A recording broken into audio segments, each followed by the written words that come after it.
ಓಂ ತದೇತತ್ ಸಹಸ್ರಂ ತತ್ಸರ್ವಂ ತಸ್ಯಮೇನ್ನಂ ಮಿತ್ರಂ ದಕ್ಷಿಣಂ ಸದಿತಿ ಪ್ರಾಣಃ ಪರೋಕ್ಷಪ್ರಿಯಾ ಇವ ಹಿ ದೇವಾಃ ಪರೋಕ್ಷಪ್ರಿಯಾ ಇವ ಹಿ ದೇವಾಃ. ಓಂ ಮನವೇ ನಮಃ. ಓಂ ತುಜೋ ಯುಜೋ ವನಂ ಸಹ ಇಂದ್ರಸ್ಯ ರತ್ಯಂ ಬೃಹತ್ ನಾಧೃಷ ಆದಧರ್ಷದಾಧೃಷಾಣಂ ಧೃಷಿತಂ ಶವಃ ಪುರಾಯ ದೇವತಿವ್ಯಥಿಃ. ಶ್ರೀ ಗುರುಭ್ಯೋ ನಮಃ.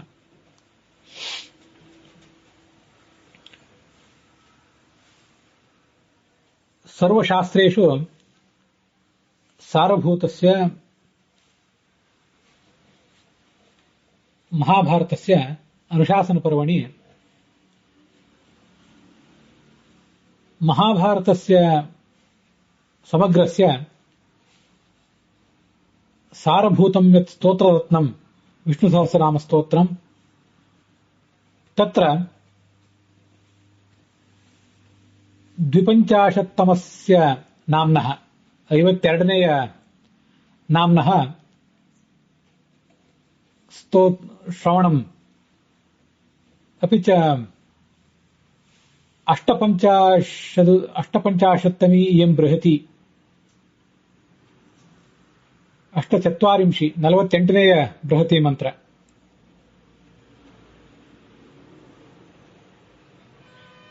ಅಪಿ ಚ ಅನುಶಾಸನ ಪರ್ವಣಿ ಸಪ್ತೋತ್ತರ ತ್ರಿಶತತಮಃ 307ನೇಯ ಎಂ ಭಾಗ. ಅನುಶಾಸನ ಪರ್ವದಲ್ಲಿ 307ನೇ ಭಾಗ ಇದೆ.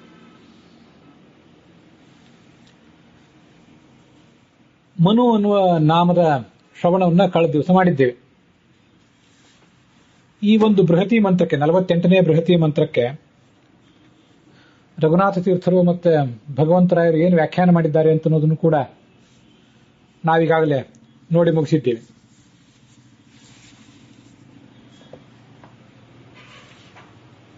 ಈ ನಾಮಕ್ಕೆ ಮತ್ತು ಈ ಬೃಹತಿ ಮಂತ್ರದಲ್ಲಿ ಬಂದಿರುವಂತಹ ಕೆಲವು ಔಪನಿಷದ ವಿಷಯಗಳು, ಉಪನಿಷತ್ನಲ್ಲಿ ಬಂದಿರುವಂತಹ ವಿಷಯಗಳು ಮತ್ತೆ ಪುರಾಣದಲ್ಲಿ ಬಂದಿರುವಂತಹ ವಿಷಯಗಳು, ಅವುಗಳನ್ನು ಕೂಡ ನಾವು ನೋಡಬೇಕು.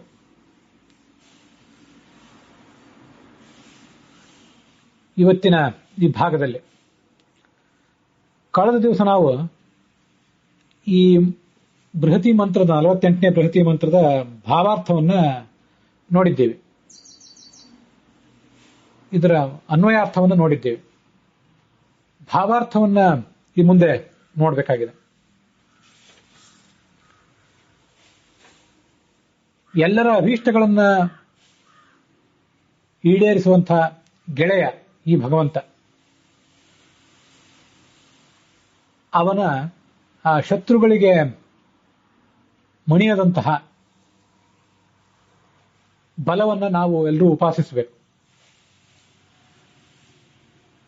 ಆ ಬಲ ಅನ್ನೋದು ಆತನ ವಿಹಾರಕ್ಕೆ ಸಾಧನವಾದದ್ದು. ಭಗವಂತನ ಸೃಷ್ಟಿ, ಪಾಲನ, ನಾಶ ಇವೆಲ್ಲವೂ ಕೂಡ ಆತನ ವಿಹಾರಗಳೇ. ಆ ವಿಹಾರಕ್ಕೆ ಸಾಧನವಾದದ್ದವು ಆ ಬಲವನ್ನು ನಾವು ಉಪಾಸಿಸಬೇಕು. ಹಿಂದೆ ಆತ ಶತ್ರುಗಳನ್ನ ಆಕ್ರಮಿಸಿ ಅವರನ್ನು ಸೋಲಿಸಿ ಅವರಿಗೆ ತೀವ್ರವಾದ ವ್ಯಥೆಯನ್ನ ತಂದಿಟ್ಟ.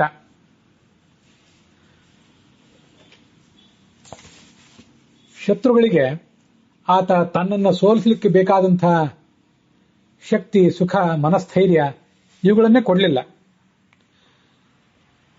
ಆ ಮನಸ್ಥೈರ್ಯ, ಶಕ್ತಿಗಳನ್ನು ಕಳ್ಕೊಂಡಂತಹ ದುಷ್ಟಶಕ್ತಿಗಳು ಈ ಭಗವಂತನನ್ನು ಮಣಿಸ್ಲಿಕ್ಕಾಗದೆ ದೂರ ಓಡಿ ಹೋದರು. ಇದು ರಘುನಾಥ ತೀರ್ಥರು ಹೇಳಿದಂಥ ಅರ್ಥಕ್ಕನುಸಾರವಾದಂತಹ ಭಾವಾರ್ಥ. ಅದರ ಅರ್ಥವನ್ನು ಕಳೆದ ದಿವಸ ನಾವು ನೋಡಿದ್ದೇವೆ. ಆದರೂ ಕೂಡ ಮತ್ತೊಂದು ಬಾರಿ ಈಗ ಭಾವಾರ್ಥವನ್ನು ನೋಡಿರುವುದರಿಂದ ಇನ್ನೊಂದು ಬಾರಿ ಸಂಕ್ಷಿಪ್ತವಾಗಿ ಅದರ ಅರ್ಥವನ್ನು ಹೇಳ್ತೇನೆ.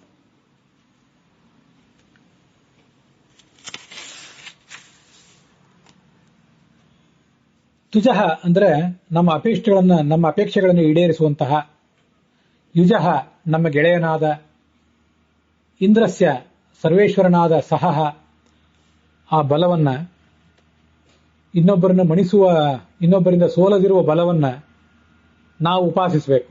ಅದೆಂಥದ್ದದು? ರತ್ಯ, ಆತನ ವಿಹಾರಕ್ಕೆ ಉಪಯುಕ್ತವಾದದ್ದು. ಬೃಹತ್, ಮಹಾಬಲ ಅದು. ನಾವದನ್ನ ಭಜಿಸಬೇಕು. ಪುರಾ, ಹಿಂದೆ, ತಸ್ಯ, ಆ ಭಗವಂತನ ಧೃಷಿತಂ, ಶತ್ರುಗಳ ಮೇಲೆ ಆತ ಮಾಡಿದ ಆಕ್ರಮಣ ಮತ್ತು ಶತ್ರುಗಳನ್ನು ಸೋಲಿಸಿದ ಆತನ ಒಂದು ಕಾರ್ಯ ಅದು ಯದೀಂ, ಯಾವ ಕಾರಣದಿಂದ, ಅತಿವ್ಯಥಿಹಿ, ಶತ್ರುಗಳಿಗೆ ಅತ್ಯಂತ ವ್ಯಥೆಗೆ ಕಾರಣವಾದದ್ದು, ಅಭೂತ್, ಆಯಿತು. ತಸ್ಮಾತ್, ಆದ್ರಿಂದ, ಸಹ, ಆ ಭಗವಂತ, ಆಧೃಷೆ, ತನ್ನನ್ನ ಮಣಿಸಲಿಕ್ಕೆ ಅಂತ ಬಂದಂತಹ ಶತ್ರುವಿಗೆ, ಆಧೃಷಾಣಂ, ಇನ್ನೊಬ್ಬರನ್ನ ಮಣಿಸಲಿಕ್ಕೆ ಬೇಕಾದ ಶಕ್ತಿಯನ್ನ, ಶವಃ, ಸುಖವನ್ನ, ಮನಸ್ಥೈರ್ಯವನ್ನ ನ ಆಧೃಷತ್, ಕೊಡಲೇ ಇಲ್ಲ. ಇದು ರಘುನಾಥ ತೀರ್ಥರು ಹೇಳಿದ ಭಾವಾರ್ಥ ಮತ್ತೆ ಅದಕ್ಕೆ ತಕ್ಕಂತೆ ಅನ್ವಯಾರ್ಥ. ಎರಡನೇ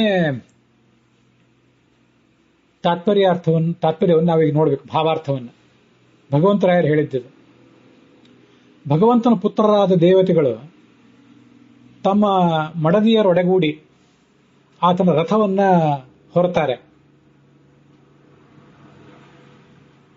ಸಹ ಅಂದ್ರೆ ಇನ್ನೊಬ್ಬರಿಗೆ ಮಣಿಯದಿರುವಂತಹ ಶಕ್ತಿಯ ರೂಪನಾದ ಈ ಪ್ರಾಣ ಆತನ ಪೂಜಕ, ಭಗವಂತನ ಪೂಜಕ. ಅವನು ಗುಣವತಿಯಾದ ಮಹಾಲಕ್ಷ್ಮಿ ಆತನ ಮಡದಿ.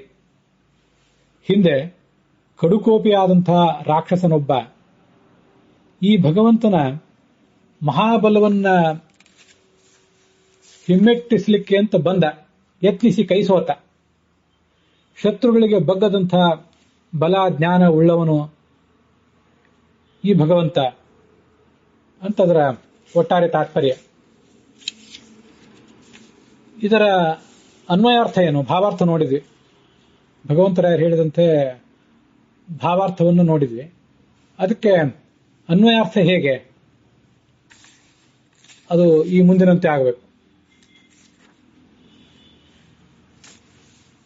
ಇಂದ್ರಸ್ಯ, ಭಗವಂತನಾದ ಇಂದ್ರನಿಗೆ, ತುಜಃ ಅಂದ್ರೆ ಮಕ್ಕಳು ಅಥವಾ ವೇಗಶಾಲಿಗಳಾದಂಥವರು. ಈ ದೇವತೆಗಳು ಯುಜಃ, ಯುಕ್ ಅಂದ್ರೆ ಯುಜೋ ಯುಜಃ ಅಂತ ಶಬ್ದ ಅದು. ಅದಕ್ಕೆ ರಥದಲ್ಲಿ ಹೂಡಲ್ಪಡುವ ಕುದುರೆ ಅಂತ ಅರ್ಥ. ಚತುರ್ಯುಕ್, ದ್ವಿಯುಕ್ ಹೀಗೆಲ್ಲ ಶಬ್ದ ಪ್ರಯೋಗ ಮಾಡ್ತಾರೆ. ಚತುರ್ಯುಕ್ ಅಂದ್ರೆ 4 ಕುದುರೆಗಳನ್ನು ಹೂಡಿದ ರಥ. ದ್ವಿಯುಕ್ ಅಂದ್ರೆ 2 ಕುದುರೆಗಳನ್ನು ಹೂಡಿದ ರಥ. ಹಾಗಾಗಿ ಯುಜಃ ಅಂದ್ರೆ ಅಶ್ವರೂಪದಿಂದ ಭಗವಂತನ ರಥದಲ್ಲಿದ್ದಾರೆ ಅವರು. ಸಹ, ಆ ವಾಯು, ಸಹೋರೂಪನಾದ ವಾಯು, ವನ, ಈ ಭಗವಂತನ ಪೂಜಕ. ಬೃಹತ್ ಅಂದ್ರೆ ಗುಣವತಿಯಾದ ಲಕ್ಷ್ಮಿ. ರತ್ಯಂ, ಈತನ ರತಿಗೆ ಪಾತ್ರಳು, ಆತನ ಪತ್ನಿಯವಳು. ಪುರಾ, ಹಿಂದೆ, ಅತಿವ್ಯಥಿಹಿ, ಕಡುಕೋಪಿಯಾದ ರಾಕ್ಷಸನೊಬ್ಬ. ಅಸ್ಯ ಭಗವತಃ ಆಧುಷಾಣಂ, ಪ್ರಗಲ್ಭವಾದ ಮಹಾ ದೊಡ್ಡ ಬಲಾದ. ಧೃಷಿತಂ, ಯಾವುದೇ ನ್ಯೂನತೆಗಳಿಲ್ಲದ್ದು, ಅಧೀನವಾದದ್ದು. ಅಂತಹ ಶವಃ ಬಲವನ್ನ, ಆಧೃಷೆ, ಚತುರ್ಥಿ ವಿಭಕ್ತಿ ಏಕವಚನ ಅದು, ತಿರಸ್ಕಾರ ಮಾಡಲಿಕ್ಕಾಗಿ, ನಯೀಂ, ಆಧರ್ಷತ್, ಶಕ್ತನೇ ಆಗಲಿಲ್ಲ, ಅವನಿಗೆ ಈ ಪ್ರಯತ್ನವೇ ಕೈಗೂಡಲಿಲ್ಲ ಅಂತ ಅದರ ಅಭಿಪ್ರಾಯ. ಒಟ್ಟಾರೆ ಮನು ಅನ್ನೋ ಶಬ್ದಕ್ಕೆ ಏನು ಅರ್ಥ ಬಂದಿತ್ತು? ಭಗವಂತರಾಯರು ಮತ್ತೆ ರಘುನಾಥ ತೀರ್ಥರು ಹೇಳುವಂತೆ ಬೇರೆ ಬೇರೆ ಅರ್ಥಗಳು. ಶತ್ರುಗಳಿಗೆ ಬಗ್ಗದಂತಹ ಬಲ ಜ್ಞಾನ ಉಳ್ಳವನು ಮನು ಅಂತ ಈ ಅರ್ಥ ಮನು ಶಬ್ದಕ್ಕೆ. ಅದು ವೇದ ಮಂತ್ರದಿಂದ ಎಲ್ಲಿ ಗೊತ್ತಾಗ್ತದೆ? ಆಧೃಷೆ ಶವಃ ನ ಆದಧರ್ಷತ್. ಆದೃಷೆ ಶತ್ರುವಿಗೆ, ಶವಃ ಸುಖವನ್ನ, ನ ಆದಧರ್ಷತ್ ಕೊಡಲಿಲ್ಲ ಎಂಬ ವೇದದ ಪದಗಳಿಂದ ಅದು ಗೊತ್ತಾಗ್ತದೆ. ಮತ್ತೆ ಭಗವಂತರಾಯರ ವ್ಯಾಖ್ಯಾನದಲ್ಲಿ ಮಾನ್ಯತೆ ಅಂದ್ರೆ ಸ್ತುತಿಸಲ್ಪಡ್ತಾನೆ, ಆದ್ರಿಂದ ಈತ ಮನು. ಈ ಅರ್ಥವನ್ನ ಆ ಸಹೋರೂಪನಾದ ಪ್ರಾಣ ಈ ಭಗವಂತನ ವನ ಅಂದ್ರೆ ಪೂಜಕ. ಭಗವಂತನನ್ನ ಆತ ವನ ಶಬ್ದೇ ಪೂಜಿಸ್ತಾನೆ ಅಂತ ಹೀಗೆ ಬಂದಿದೆ. ಮತ್ತೆ ಇದೆಲ್ಲ ಆದ ಮೇಲೆ ನನ್ನದು ಒಂದು ಅರ್ಥವನ್ನು ಕೂಡ ಹೇಳಿದ್ದೆ ಕಳೆದ ದಿವಸ, ಮತ್ತೆ ನೆನಪು ಮಾಡ್ಕೊಳ್ಳೋಣ. ಮನಸ್ಯತೀತಿ ಮನುಹು, ಮನ ಉಪತಾಪೆ ಅಂತ ಧಾತು. ಶತ್ರುಗಳಿಗೆ ಉಪತಾಪ ಕೊಡುವವನು. ಈ ಅರ್ಥವನ್ನ ನಾವು ತಿಳ್ಕೊಂಡ್ರೆ ಆ ಅರ್ಥ ವೇದದ ವಾಕ್ಯಗಳಲ್ಲಿ ಎಲ್ಲಿ ಬಂದಿದೆ ಅಂದ್ರೆ ಆದೃಶೇ ಶವಃ ನ ಆದಧರ್ಷತ್. ಶತ್ರುಗಳಿಗೆ ಸುಖವನ್ನೇ ಕೊಡಲಿಲ್ಲ ಹೊರತು ಸಂತಾಪವನ್ನೇ ಕೊಟ್ಟ ಈ ಭಗವಂತ. ಮತ್ತು ಅತಿ ವ್ಯಥಿಹಿ, ಶತ್ರುಗಳಿಗೆ ವ್ಯಥೆಯನ್ನೇ, ತೀವ್ರವಾದ ವ್ಯಥೆಯನ್ನೇ ತಂದಿಟ್ಟನೇ ಹೊರತು ಅವರಿಗೆ ಯಾವುದೇ ರೀತಿಯಾದ ಮನಸ್ಥೈರ್ಯನೇ ಉಳಿಯಲಿಲ್ಲ ಅಂತ ಈ ಎರಡು ಶಬ್ದಗಳಿಂದ ಅದು ಗೊತ್ತಾಗ್ತದೆ. ಇಲ್ಲಿ ಈ ಸಹಹ ವನಂ ಅಂತ ಬಂದಿದೆಯಲ್ಲ, ಆ ಎರಡು ಶಬ್ದಗಳ ಬಗ್ಗೆ ನಮ್ಮ ಗಮನವನ್ನ ಹರಿಸ್ಬೇಕು ನಾವೀಗ. ಸಹಹ ಅಂದ್ರೆ ಅನಭಿಭಾವ್ಯತ್ವಂ ಸಹಹ ಅಂತ ಭಾಗವತ ತಾತ್ಪರ್ಯದಲ್ಲಿ ಅದು ಬಂದಿದೆ. ಓಜಸ್ತ್ವನಭಿಭಾವ್ಯತ್ವಂ ಸಹಹ ಸರ್ವಚೇಷ್ಟೈತೃತ್ವಾತ್ತು ಪ್ರಾಣೋಭಿಭವ ಶಕ್ತಿತಃ ಓಜಸ್ತ್ವನಭಿಭಾವ್ಯತ್ವಂ ಸಹಹ ಅಂತ ಇಷ್ಟು ಶ್ಲೋಕ ಅದು ಒಟ್ಟಾರೆ. ಇನ್ನೊಬ್ಬರಿಗೆ ಮಣಿಯದ ಶಕ್ತಿಯನ್ನೇ ಸಹ ಅಂತ ಕರೀತಾರೆ. ಅಂಥ ಇನ್ನೊಬ್ಬರಿಗೆ ಮಣಿಯದ ಶಕ್ತಿ ಉಳ್ಳಂತಹ ವಾಯು ಈ ಭಗವಂತನ ಪೂಜಕ ಅಂತ ಒಂದ್ ಕಡೆ ಬಂತು. ಒಂದು ಅರ್ಥ ಇದು ಭಗವಂತರ ಯಾರು ಹೇಳಿದ್ದು. ಇನ್ನೊಂದು ರಘುನಾಥ ತೀರ್ಥರು ಹೇಳಿದ ಅರ್ಥ ಭಗವಂತನ ಆ ಬಲವನ್ನ ನಾವು ಉಪಾಸಿಸಬೇಕು, ವನ ಅಂತ ಬಂತು. ಭಗವಂತನನ್ನ ಬಲಶಾಲಿ ಅಂತ ನಾವು ಉಪಾಸಿಸಬೇಕು, ಅದರಿಂದ ನಮಗೂ ಬಲ ಬರ್ತದೆ. ತಮ್ ಯಥಾ ಯಥಾ ಉಪಾಸತೆ ತದೇವ ಭವತಿ ಅಂತ ನಾವು ಇದನ್ನು ಕೇಳಿರ್ತೇವೆ. ಭಗವಂತನನ್ನ ಆದ್ರಿಂದ ಬಲಸ್ವರೂಪಿ ಅಂತ ಉಪಾಸನೆ ಮಾಡಬೇಕು, ಭಗವಂತನ ಬಲವನ್ನು ಉಪಾಸಿಸಬೇಕು. ಹಾಗಾದ್ರೆ ವನ ಅಂದ್ರೆ ಸಹ ಅಂದ್ರೆ ಭಗವಂತನ ಬಲ, ಅದನ್ನು ವನ ಅಂದ್ರೆ ನಾವು ಭಜಿಸಬೇಕು. ಇನ್ನೊಂದಿದೆ, ಈ ಸಹಹ ವನಂ ಎಂಬುದನ್ನ ಭಗವಂತನಿಗೆ ನಾವು ವಿಶೇಷವಾಗಿ ಮಾಡಬಹುದು. ಪ್ರಾಣ ಓಜಸ್ಸಹೋ ಬಲಂ ಅಂತ ಭಾಗವತದಲ್ಲಿದೆ. ಅದು ಪ್ರಾಣನ ಸ್ತೋತ್ರವಾಗಿ ಅಲ್ಲಿ ಕಂಡು ಬರ್ತದೆ, ಆದ್ರೆ ಮೂಲತಃ ಅದು ಭಗವಂತನ ಸ್ತೋತ್ರವೇ. ಅಭಿಭವ ಶಕ್ತಿತಃ ಓಜಃ ಅಂತ ಭಾಗವತದ ಮಹಾಭಾರತದ ಮಾತು. ಅದನ್ನು ಆಚಾರ್ಯರು ಭಾಗವತ ತಾತ್ಪರ್ಯ 2ನೇ ಸ್ಕಂದ 5ನೇ ಅಧ್ಯಾಯ 26ನೇ ಶ್ಲೋಕದಲ್ಲಿ ಉದ್ಧರಿಸ್ತಾರೆ. ಹೀಗೆ ಸಹಹ ಅಂದ್ರೆ ಆ ಭಗವಂತನೇ ಸಹಹ. ಮತ್ತು ವನ ಅಂದ್ರೆ ಯಾರು? ಭಗವಂತನ ಬಲವೂ ಉಪಾಸಿಸಲ್ಪಡಬೇಕು ಅಂತ ಅರ್ಥ ಅಲ್ಲ. ವನ ಅಂದ್ರೂ ಭಗವಂತನೇ. ಅದು ಹೇಗೆ? ತಲವಕಾರ ಉಪನಿಷತ್ನಲ್ಲಿ ತದ್ಧ ತದ್ವನಂ ನಾಮ ತದ್ವನಮಿತ್ಯುಪಾಸಿತವ್ಯಂ ಅಂತ ತಲವಕಾರ ಉಪನಿಷತ್ನಲ್ಲಿ ಬಂದಿದೆ. ಆ ಭಗವಂತನಿಗೆ ತದ್ವನ ಅಂತ ಕರೀತಾರೆ. ಬರೇ ವನ ಅಲ್ಲ, ತದ್ವನ ಅಂತನೂ ಶಬ್ದ ಇದೆ. ಮತ್ತೆ ತದ್ವನಮಿತ್ಯುಪಾಸಿತವ್ಯಂ, ಅವನನ್ನ ಆ ಭಗವಂತನನ್ನ ತದ್ವನ ಅಂತ ಉಪಾಸಿಸಬೇಕು. ಇದೆಲ್ಲ ತಲವಕಾರ ಉಪನಿಷತ್ನಲ್ಲಿ 4ಥ ಖಂಡದಲ್ಲಿ. ಯದೇತದ್ ಗಚ್ಚತೀವ ಚ ಮನಃ ಅನೇನೈವ ತದುಪಸ್ಮರತೆ ಅಭೀಕ್ಷ್ಣಂ ಸಂಕಲ್ಪಃ ತದ್ಧ ತದ್ವನಂ ನಾಮ ತದ್ವನಮಿತ್ಯುಪಾಸಿತವ್ಯಂ.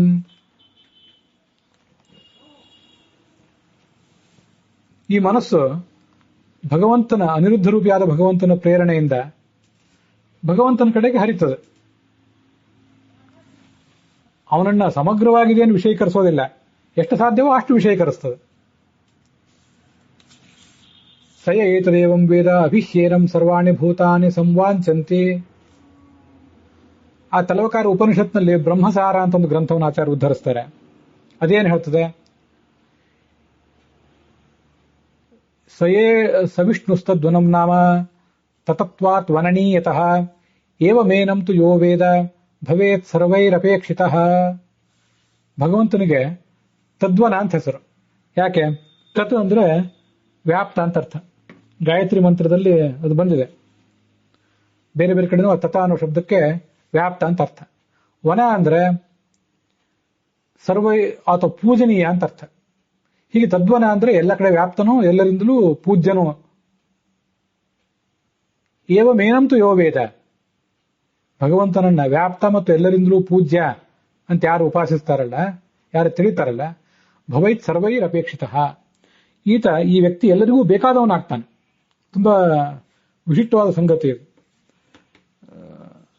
ನಾವು ಭಗವಂತನ ಯಾವ್ಯಾವ ಗುಣಗಳನ್ನ ಉಪಾಸಿಸ್ತೀವೋ ಅವನನ್ನು ಬಲವಾನ್ ಅಂತ ಉಪಾಸಿಸಿದ್ರೆ ನಮಗೂ ಬಲ.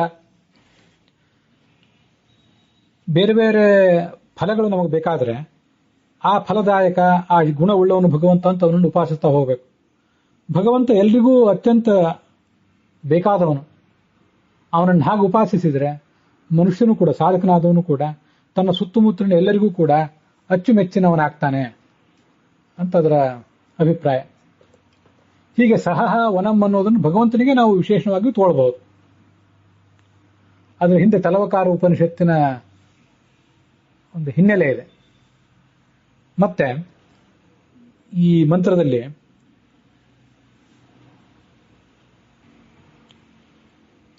ತುಜಃ ಯುಜಃ ಅಂತ ಬಂತು. ತುಜಃ ಅಂದ್ರೆ ಅತ್ಯಂತ ವೇಗ ಉಳ್ಳವರು ಅಥವಾ ಭಗವಂತನ ಮಕ್ಕಳು ಅಂತ ಅರ್ಥ. ಮತ್ತೆ ಯುಜಃ ಅಂತ ಬಂತು. ಯುಕಗಳು ಅಂದ್ರೆ ರಥದ ನೊಗಕ್ಕೆ ಹೂಡಲ್ಪಟ್ಟ ಕುದುರೆಗಳು ಅಂತ ಅರ್ಥ. ಯುಕ್ಗಳು ಅಂದ್ರೆ ಸಂಬಂಧ ಉಳ್ಳವರು ಅಂತ ಹೀಗೊಂದು ಪ್ರತ್ಯೇಕವಾದ ಅರ್ಥ ಇದೆ. ಆ ಅರ್ಥ ಅಲ್ಲದೇನೆ ಇಲ್ಲಿ ಯುಕ್ ಎಂಬ ಶಬ್ದವನ್ನ ರಥದಲ್ಲಿ ಹೂಡಲ್ಪಟ್ಟ ಕುದುರೆಗಳು ಅಂತ ವ್ಯಾಖ್ಯಾನ ಮಾಡಿದ್ದಾರೆ ಭಗವಂತರಾಯರು. ಅದಕ್ಕೆ ಐತರೇಯ ಉಪನಿಷತ್ ಭಾಷ್ಯದಲ್ಲಿ ಬರುವಂತಹ ಒಂದು ಶ್ಲೋಕವನ್ನು ಅವರು ಕೊಟ್ಟಿದ್ದಾರೆ.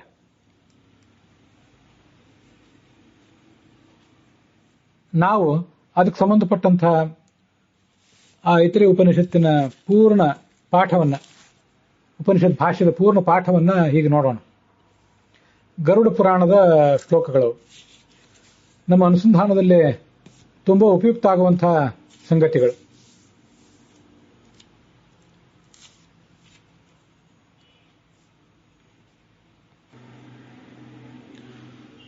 ಆ ಐತರೇಯ ಉಪನಿಷತ್ನಲ್ಲಿ ಭಗವಂತ ಸರ್ವ ಶಬ್ದ ವಾಚ್ಯ ಅಂತ ತಿಳಿದ್ರೆ ಮೋಕ್ಷ ಅಂತ ಹೇಳಿ ಒಂದು ಪ್ರಕರಣ ಇದೆ. ಯಸ್ಮಿನ್ ನಾಮ ಸಮತೃಪ್ಯನ್ ಶ್ರುತೇಧಿ ತತ್ರ ದೇವಾ ಸರ್ವಯುಜೋ ಭವಂತಿ ತೇನ ಪಾಪ್ಮಾನಮುಪಹತ್ಯ ಬ್ರಹ್ಮಣ ಸ್ವರ್ಗಂ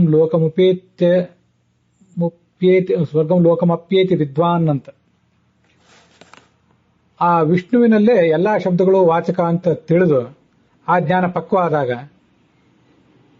ಆ ಸಾಧಕನಾದವನು ತೃಪ್ತ ಕೃತಕೃತ್ಯನಾಗ್ತಾನೆ. ಸರ್ವಯುಜೋ ಭವಂತಿ, ಆ ಭಗವಂತನಲ್ಲಿ ಮನೋವಾಕ್ಕಾಯಗಳಿಂದ ಆಸಕ್ತರಾಗ್ತಾರೆ ದೇವತೆಗಳು. ಸರ್ವಯುಜ, ಆ ಶಬ್ದ ತುಂಬಾ ಚೆನ್ನಾಗಿದೆ. ಇಲ್ಲಿ ಯುಜ ಅಂತ ಬಂದಿದೆ, ಅದಕ್ಕಾಗಿ ಸರ್ವಯುಜ ಅನ್ನುವ ಐತರೇಯ ಉಪನಿಷತ್ತಿನ ಮಾತನ್ನು ನೆನಪು ಮಾಡ್ಕೋತಾ ಇದ್ದೇನೆ. ಯುಜ ಅಂದ್ರೆ ಭಗವಂತನ ರಥದಲ್ಲಿ ಹೂಡಲ್ಪಟ್ಟ ಕುದುರೆಗಳು ಮಾತ್ರ ಅಲ್ಲ, ಸರ್ವಯುಜ ಅನ್ನುವ ಉಪನಿಷತ್ತಿನ ಮಾತನ್ನು ನೆನಪು ಮಾಡ್ಕೊಳ್ಳೋಣ. ತಮ್ಮ ಮನಸ್ಸಿನಿಂದ, ವಾಕಿನಿಂದ ಮತ್ತು ಶರೀರದಿಂದ ಆ ಭಗವಂತನಲ್ಲಿ ಅವರು ಆಸಕ್ತರಾಗ್ತಾರೆ.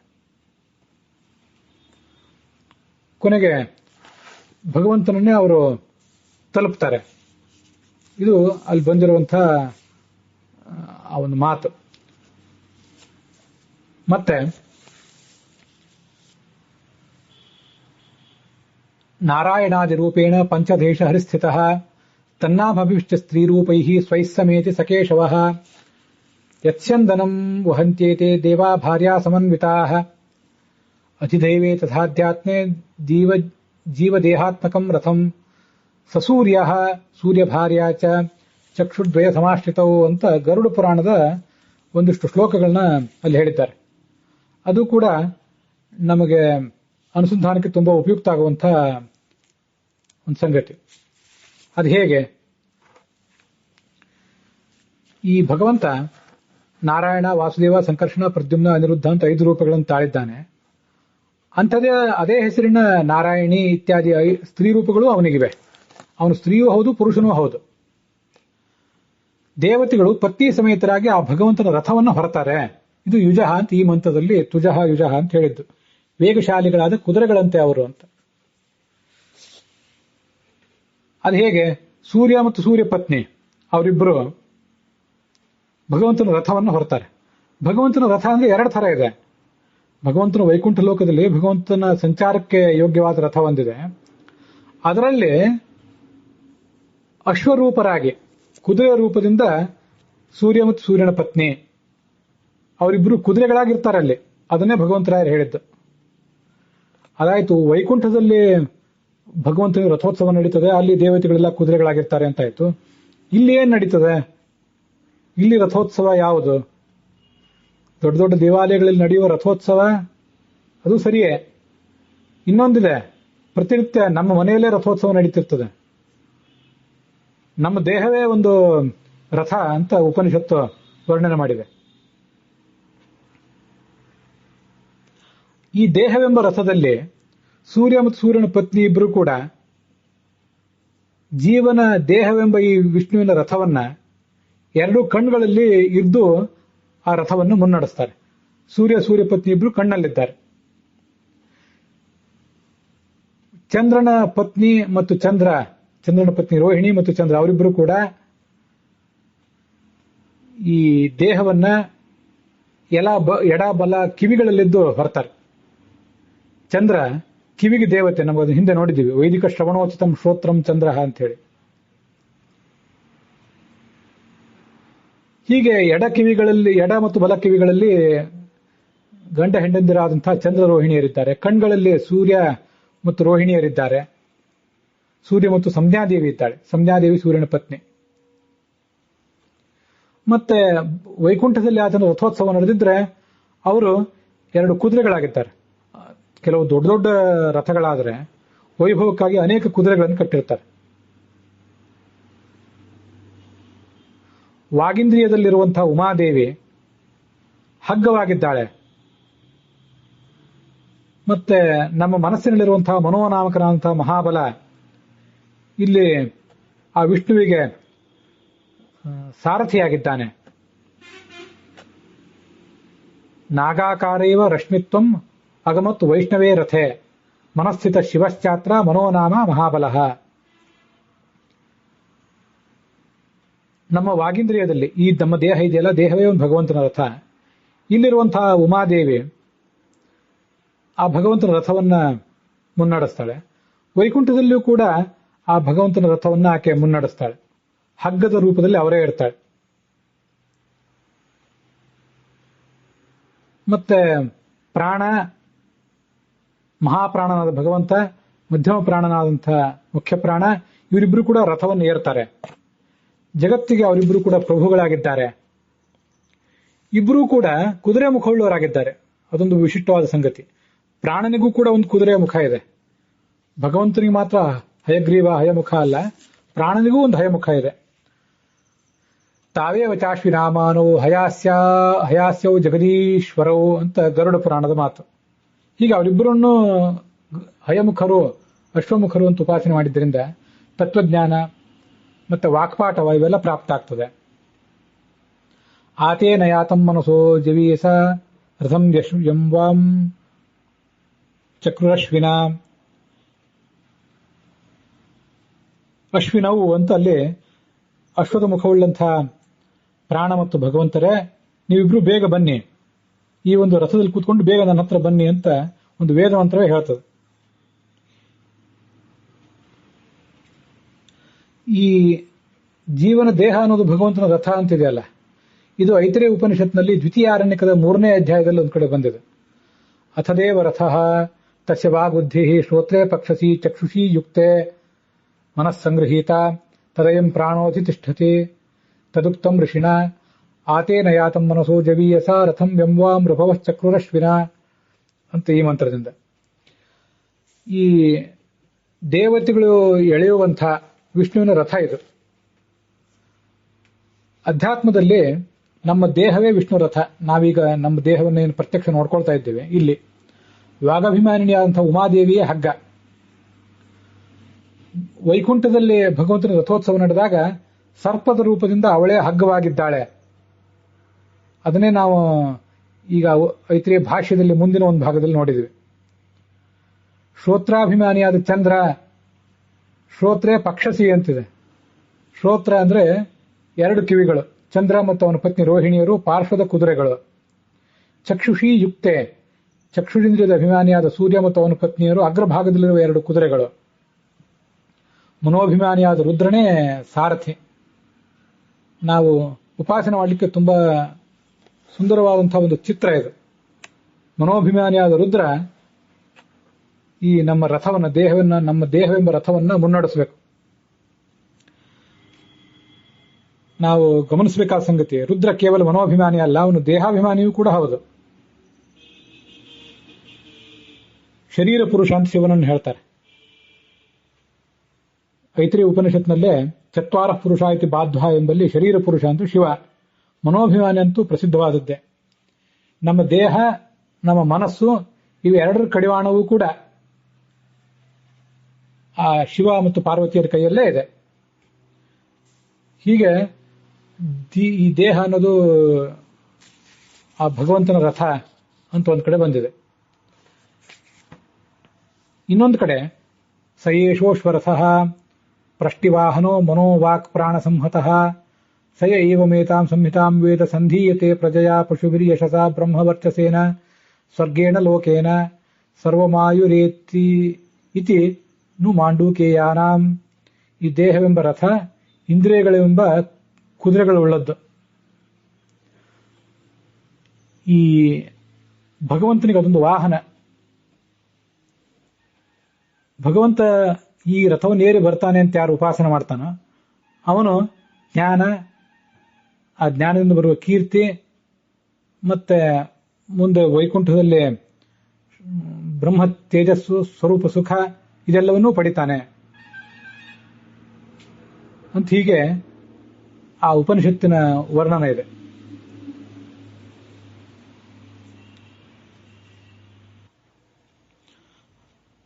ಇನ್ನು ಮುಂದೆ ಮನು ಶಬ್ದಕ್ಕೆ ಬೇರೆ ಬೇರೆ ಅರ್ಥಗಳನ್ನ ಬೇರೆ ಬೇರೆ ವ್ಯಾಖ್ಯಾನಕಾರರು ಇತ್ಯಾದಿಗಳು ಹೇಳಿದ್ದನ್ನು ಗಮನಿಸೋಣ. ಬೃಹದಾರಣ್ಯಕ ಉಪನಿಷತ್ನಲ್ಲಿ ತದ್ಧೈ ತತ್ ಪಶ್ಯನ್ ಋಷಿರ್ವಾಮದೇವ ಪ್ರತಿಪೇದೆ ಅಹಂ ಮನುರಭವಂ. ವಾಮದೇವ ಋಷಿ ಈ ಭಗವಂತನನ್ನು ಹೀಗೆ ತಿಳಿದ. ಜ್ಞಾನರೂಪನಾದ ಭಗವಂತ ಮನು ಎಂಬ ಹೆಸರಿನಿಂದ ಸ್ವಯಂಭುವ ಮನುವಿನಲ್ಲಿದ್ದಾನೆ ಅಂತ. ಅಲ್ಲಿ ಆ ಮನು ಎಂಬ ಶಬ್ದಕ್ಕೆ ಹೀಗೆ ಅರ್ಥ ಹೇಳಿದ್ದಾರೆ. ಮನುರೇಶೋ ಅವಬೋಧತ್ವಾತ್ ಮನ್ವಂತಸ್ಥೋ ಜನಾರ್ದನ. ಇವನು ಅವಬೋಧ ಸ್ವರೂಪನಾದ್ರಿಂದ, ಅವಬೋಧ ಅಂದ್ರೆ ಜ್ಞಾನ, ಜ್ಞಾನ ಸ್ವರೂಪನಾದ್ರಿಂದ ಭಗವಂತ ಮನು ಅಂತ ಕರೆಸ್ಕೊಂಡಿದ್ದಾನೆ. ಇವನು ಜನಾರ್ದನಲ್ಲಿ ಇದ್ದಾನೆ. ಈ ಭಗವಂತ ಮನುವಿನಲ್ಲಿ ಇದ್ದಾನೆ.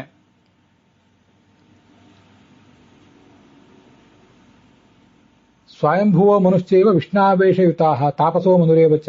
ಎಲ್ಲರಲ್ಲೂ ಕೂಡ ಇವನೇ ಸ್ವಯಂಭುವ ಮನುವಿನಲ್ಲಿ, ತಾಪಸ ಮನುವಿನಲ್ಲಿ ಮನು ಎಂಬ ಶಬ್ದದಿಂದ ವಾಚ್ಯನಾಗಿದ್ದಾನೆ.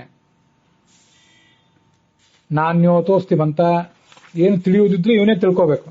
ಅವನು ತಿಳಿದದ್ದನ್ನ ಒಂದಿಷ್ಟು ಅಲ್ಪ ಪ್ರಮಾಣದಲ್ಲಿ ನಮ್ಮಂಥವರು ತಿಳಿಯಬೇಕಷ್ಟೆ.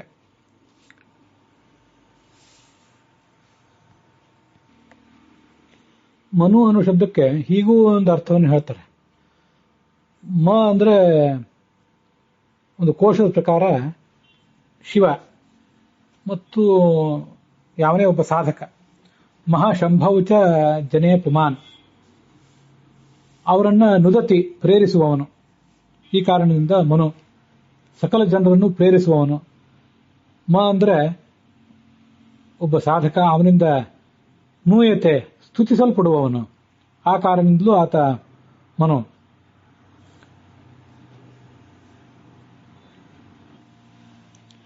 ಮ ಅಂದ್ರೆ ನರಸಿಂಹ. ಅದಕ್ಕೆ ಕಾರಣ ಹೀಗಿದೆ. ಅಕಾರ, ಉಕಾರ, ಮಕಾರ, ನಾದ ಅಂತ ಹೀಗೆಲ್ಲ ಏನಿದೆಯಲ್ಲ ಓಂಕಾರದ ಅವಯವಗಳು, ಅವಕ್ಕೆ ಕ್ರಮವಾಗಿ ಕೃಷ್ಣ, ರಾಮ, ನರಸಿಂಹ, ವರಾಹ ಇವರೆಲ್ಲರೂ ಕೂಡ ವಾಚ್ಯರು.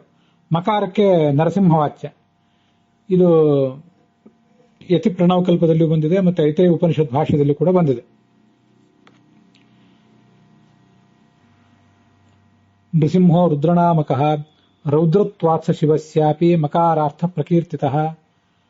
ರುದ್ರನಿಗೂ ಕೂಡ ಇಡೀ ಜಗತ್ತಿಗೂ ಕೂಡ ಪ್ರಳಯವನ್ನು ಮಾಡುವವನು ಈ ಭಗವಂತ. ಅವನೇ ಮಕಾರದಿಂದ ವಾಚ್ಯ ಅಂತ ಹೇಳಿದ್ದಾರೆ.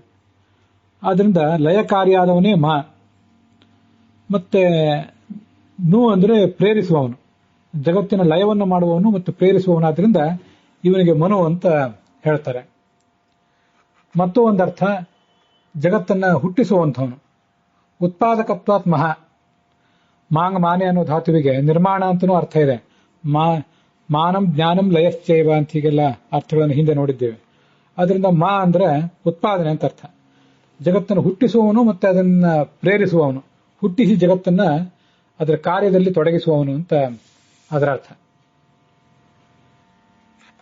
ಮನು ಅನ್ನೋ ಶಬ್ದಕ್ಕೆ ಸರ್ವಜ್ಞ ಅಂತ ಒಂದರ್ಥ. ನಮ್ಮಿಂದ ಮನನ ಆ ಮನನ ಮಾಡಿಕೊಳ್ಳಲ್ಪಟ್ಟ ಬಳಿಕ ತಿಳಿಯಬೇಕಾದವನು. ಆತ್ಮಾವ ಅರೇ ದೃಷ್ಟವ್ಯ ಶ್ರೋತವ್ಯ ಮಂತವ್ಯ ನಿಧಿಧ್ಯಾಸಿತವ್ಯ ಅಂತ ಹೀಗೆ ಹೇಳಿರುವುದರಿಂದ ನಮ್ಮ ಮನನಕ್ಕೆ ವಿಷಯನಾಗಬೇಕಾದವನು.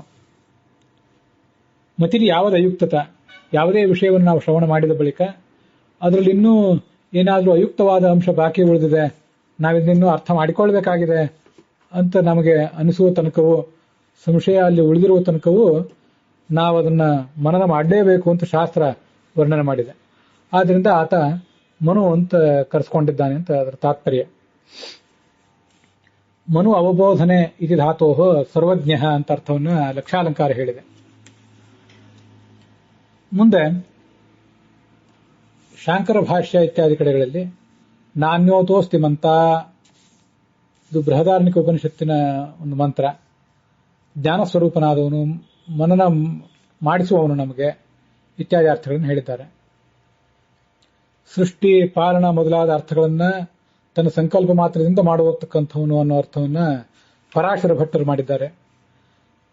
ಸಕಲ ಸಂಕಲ್ಪ ಲವ ಮಾತ್ರಾಚ ಮನನ ಮನುರುಚ್ಯತೆ, ಕೇವಲ ಸಂಕಲ್ಪ ಮಾತ್ರದಿಂದ ಹೀಗೆ ಮಾಡಬೇಕು ಅಂತ ಆಲೋಚನೆ ಮಾಡಿದ ಮಾತ್ರದಿಂದ ಎಲ್ಲಾ ಕೆಲಸವನ್ನು ಅವನು ಮಾಡಬಲ್ಲ.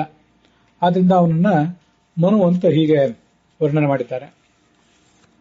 ಸತ್ಯಸಂಧರ ತೀರ್ಥರ ವ್ಯಾಖ್ಯಾನದಲ್ಲಿ ಜ್ಞಾನ ರೂಪನಾದ್ರಿಂದ ಮನು, ಅವಬೋಧ ರೂಪತ್ವಾನ್ ಮನುಹು ಅಂತ ಸತ್ಯಸಂಧ ಸ್ವಾಮಿಗಳು ನೆನಪು ಮಾಡಿಕೊಂಡಿದ್ದಾರೆ. ಅವಬೋಧ ಅಂತ ಶಬ್ದವನ್ನು ಅವರು ಪ್ರಯೋಗ ಮಾಡಿರುವುದರಿಂದ ಅದು ಬೃಹದಾರಣ್ಯಕ ಉಪನಿಷತ್ತನ್ನು ಸ್ಮರಿಸಿಕೊಂಡಿದ್ದಾರೆ ಸತ್ಯಸಂಧ ಸ್ವಾಮಿಗಳು.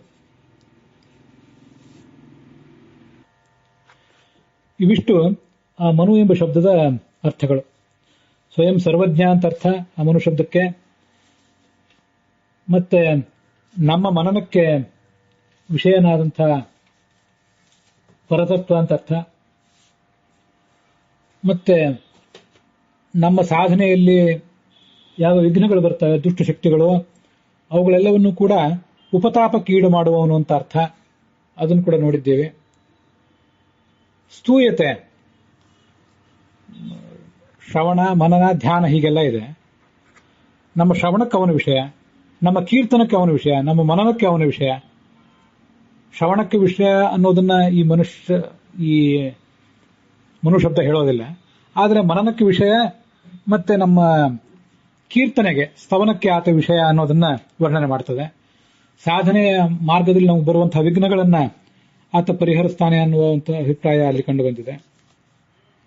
ಹೀಗೆ ಭಗವಂತನನ್ನ ಸರ್ವಜ್ಞ, ಸರ್ವವಿಘ್ನ ಪರಿಹಾರಕ ಇತ್ಯಾದಿ ಅನೇಕ ಶಬ್ದಗಳಿಂದ ವರ್ಣಿಸುವಂಥ ಅನೇಕ ಅರ್ಥಗಳ ಮೂಲಕ ನಮಗೆ ಆ ಭಗವಂತನ ಪರಿಚಯ ಮಾಡಿಸುವಂತಹ ಒಂದು ವಿಶಿಷ್ಟವಾದಂತಹ ಶಬ್ದ ಇದು. ಅದನ್ನ ಇಲ್ಲಿವರೆಗೆ ಶ್ರವಣ ಮಾಡಿದ್ದೀವಿ. ಈ ಭಾಗ ಇಲ್ಲಿಗೆ ಸಮಾಪ್ತಿಯನ್ನು ಕಂಡಿದೆ.